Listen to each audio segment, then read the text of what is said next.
con Eduardo Torreblanca Llanes.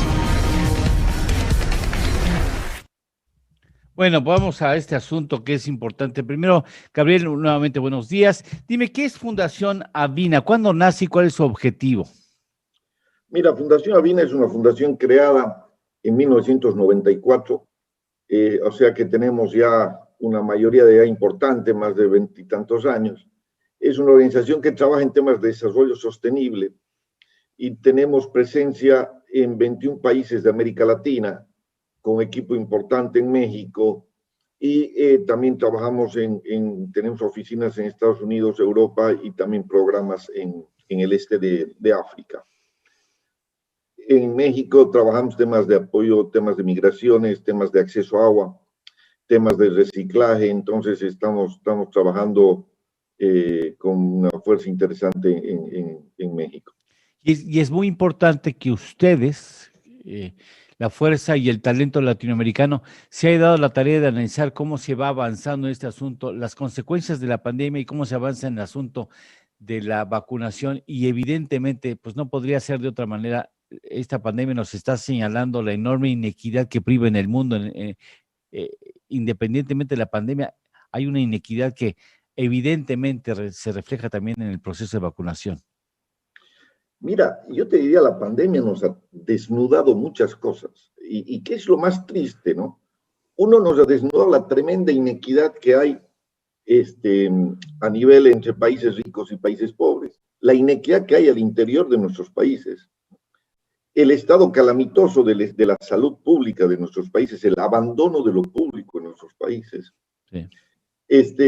Y, por supuesto, la necesidad que tenemos también, porque yo, de todos estos aprendizajes que hemos ido sacando de la pandemia, es que si como humanidad no entendemos que este es un problema global y requiere una solución global, quiere decir que estamos muy, muy poco preparados para una mayor crisis que la pandemia, que es la crisis climática. Entonces, todos estos elementos nos dejan con profunda preocupación y, como te digo, la pandemia está reflejando una serie de cosas, pero yo te doy dos datos que es impresionante. Canadá tiene 38 millones de habitantes y tiene dosis para vacunar a 122 millones de habitantes. O sea, Canadá tiene 4 veces más de lo que requiere en términos de dosis para vacunación. Guinea ha vacunado a 55 personas en un país que tiene 12 millones de habitantes. Lo que quiere decir que el 87% de las dosis han ido a los países ricos y solo el 0,2% ha ido a países pobres o de bajos ingresos. Esa es la enorme brecha en la que estamos circulando. Pero lo que es importante aquí, que se entienda, que aquí no hay salvación individual. Porque los seres humanos nos movemos, comerciamos, viajamos, intercambiamos. Entonces, no va a ser suficiente que un país vacune a toda su población si es que el vecino no está vacunado. Por lo tanto, por eso es de que venimos insistiendo de que esto requiere una acción global, de efectividad global, porque no es suficiente que uno se vacune.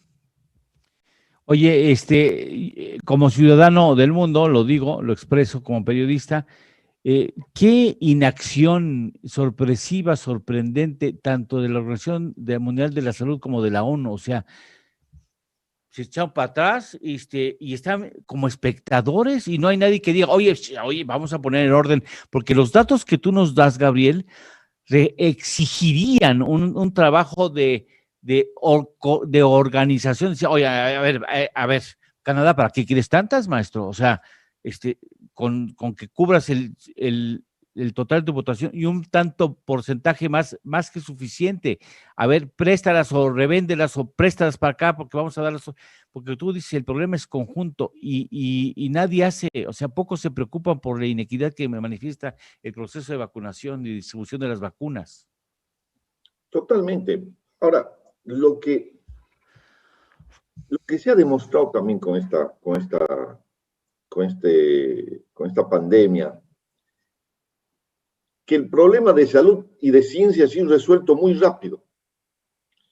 En menos de 2 semanas que ha aparecido el virus en Wuhan, ya se había hecho la secuencia de su genoma y ya se sabía exactamente qué era. Y algo sin precedente en la historia, que en menos de 11 meses, la humanidad ya tenía una vacuna. O sea, no ha sido un problema de ciencia, es un problema absolutamente político.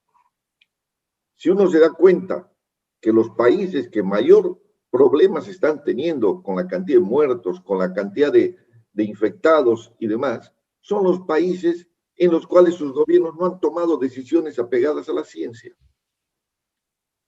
El caso de Trump, el caso de Bolsonaro.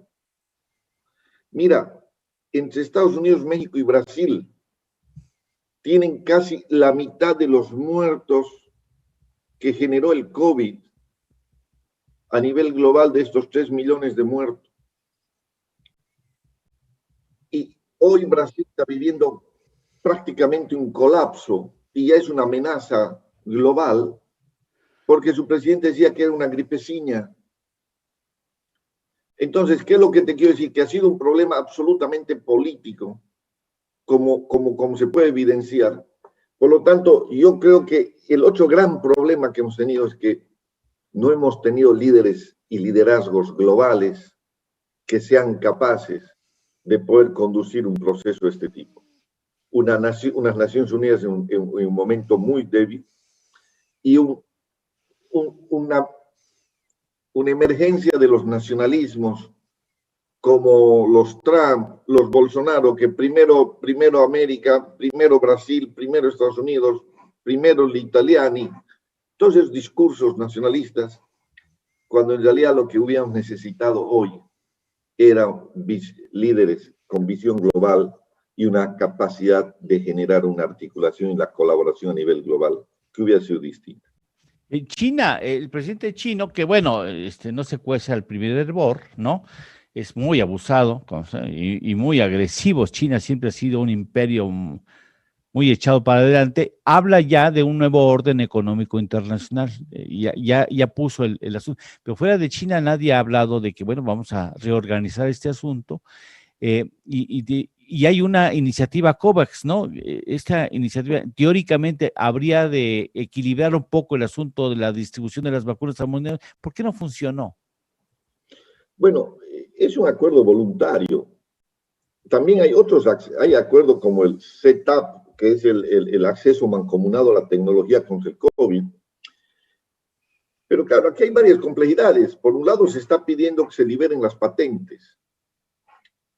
O sea, como se hizo en su momento con el caso del VIH, los antirretrovirales del VIH, de que se liberen las patentes, que efectivamente sería un paso adelante. Pero por otro lado, no todos los países tienen condiciones de producir vacunas, no tienen la estructura para producir vacunas.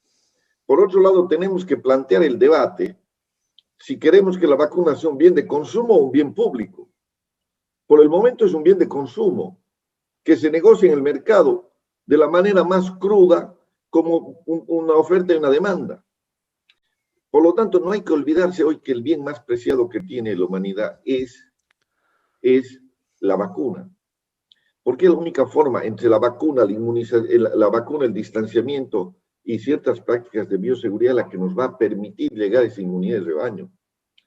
Pero mientras tanto, el impacto en la economía, en la emocionalidad de la gente, en nuestras relaciones, en nuestras capacidades de trabajo, se va a ver absolutamente reducidas. Por eso es de que la vacuna se convierte en un elemento fundamental. Y hoy vos tienes 7 o 10 laboratorios que muchos de ellos han hecho investigación con recursos propios o recursos públicos y de filantropía. Tienes entre 7 y 10 laboratorios que nos tienen presos a 7.000 millones de habitantes. Por lo tanto, es fundamental que a nivel global también se pueda plantear una liberación de patentes, un mecanismo mucho más solidario y un acceso equitativo y gratuito o por lo menos a costo reducido para que la vacuna sea bien público global, o sea que todos y todas gocemos en misma cantidad y calidad del beneficio de estar vacunados. Porque, como te decía, no hay salvación individual. Si un grupo está vacunado pero el otro no, no habremos ganado mucho. Es cierto. Ahora, ¿quién va a tomar quién va a tomar esta estafeta y la va a llevar adelante? ¿Quién crees que debe de hacerlo? Porque no veo interés en los líderes mundiales para poner este asunto con la claridad que tú lo expresas en el escenario global.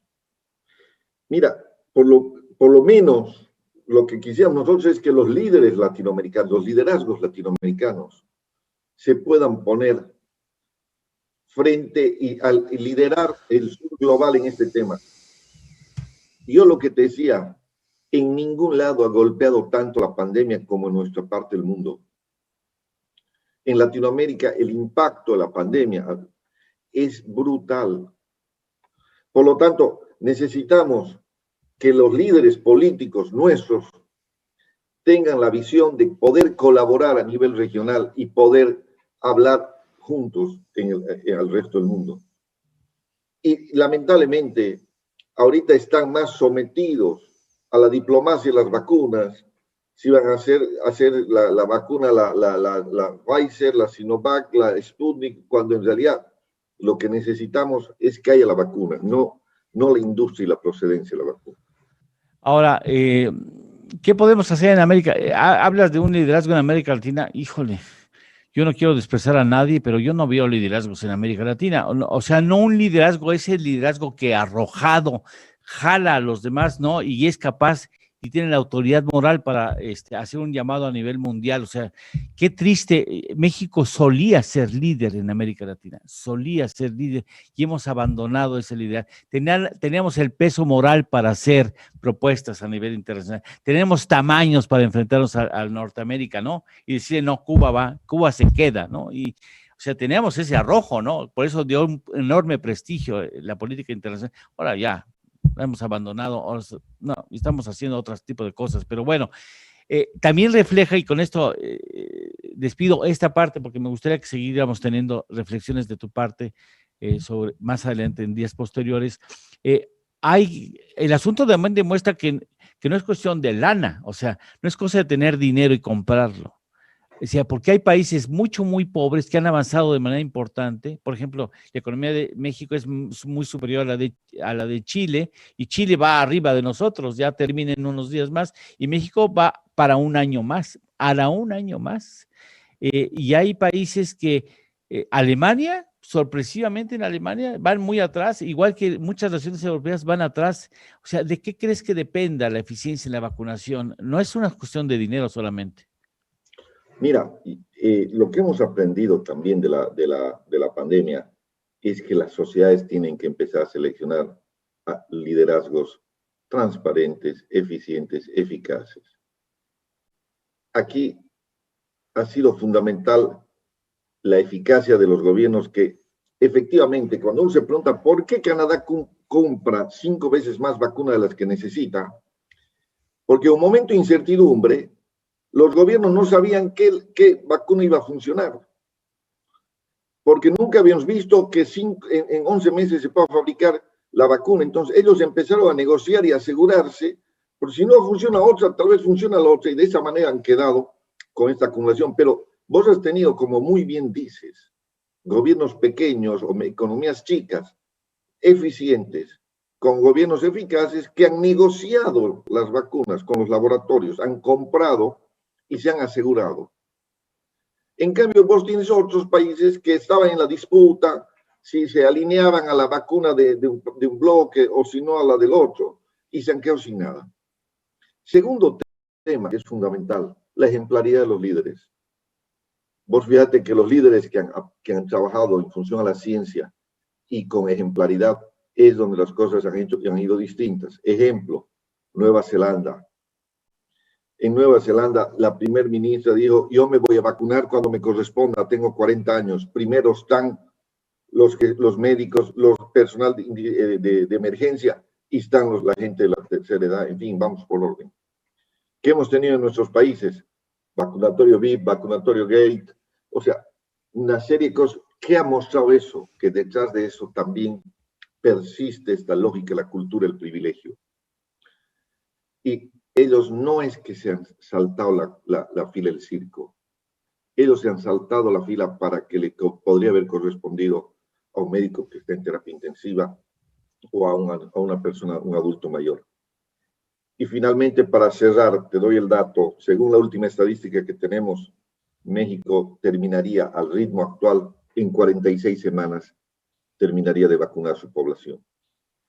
O sea, si estamos hablando que el año tiene 52 semanas, estamos hablando que prácticamente es un poquito menos de 11 meses que le falta a México. O sea, estaríamos hablando que en marzo del 2022, o sea, vos te imaginas lo que significa eso. Sí, tantos muertes más. Gabriel, permítenos regresar contigo en algunos días más y hacer una reflexión y dar seguimiento puntual bajo los ojos que ustedes tienen, que nos parecen sensacionales. Muchísimas gracias por estar aquí. México te abraza y te saluda. Un abrazo grande a mis hermanos y hermanas mexicanas, un país que tanto quiero y admiro. Muchas Espero gracias. pronto poder estar en contacto nuevo con ustedes. Un gran cariño. Seguro, muchísimas gracias por tu tiempo. Gracias, Gabriel. Un saludo allá hasta Bolivia. Gracias, gracias. Mirta, vamos contigo. ¿Hay saludos todavía? Sí, desde nuestra cuenta de Facebook.